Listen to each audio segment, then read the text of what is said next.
पिछले दिनों लगातार ठंड के बाद फसलों की किस तरह से देखभाल की जाए, इसे लेकर कृषि विशेषज्ञ डॉक्टर महावीर मलिक ने किसानों को विशेष सलाह दी।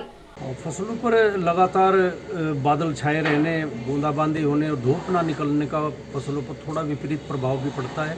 वैसे तो बारिश होने का लाभ हुआ कि किसानों को सिंचाई के पानी की बचत हुई, लेकिन जब धूप नहीं निकलती तो पौधा भोजन ठीक से नहीं बना पाता, जिससे एक तरीके से कह सकते हैं कि अस्थायी भूख की अवस्था पौधों में पैदा हो जाती है। तो जिससे फसल में कहीं कहीं पीलापन आया, कहीं कहीं पर ज़्यादा पानी भी खड़ा हुआ, उसकी वजह से भी फसल में पीलापन आया है।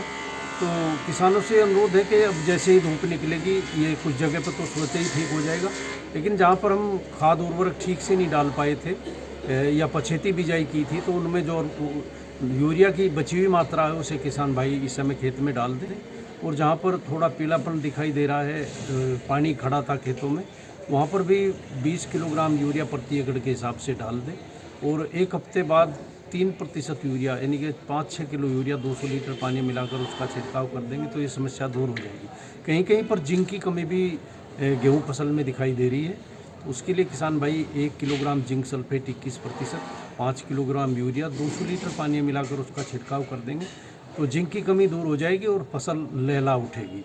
इसी के साथ कहीं कहीं पर, क्योंकि इस बार फास्फोरस पोटास वाली खादों की भी कमी रही, ठीक से उस समय नहीं मिल पाया, नहीं डाल पाए, तो वहाँ पर किसान भाई बालियाँ निकलने से पहले 1% NPK 19-19 या 18-18 का भी छिड़काव उससे कर सकते हैं, तो उससे भी फसल अच्छी चलेगी। ये गेहूं की फसल में ये विशेष ध्यान रखना है। और सरसों की फसल में इस समय या सेंगरी की फसल है या कहीं पर धनिया की फसल है तो चेपा लगने की संभावना बढ़ सकती है।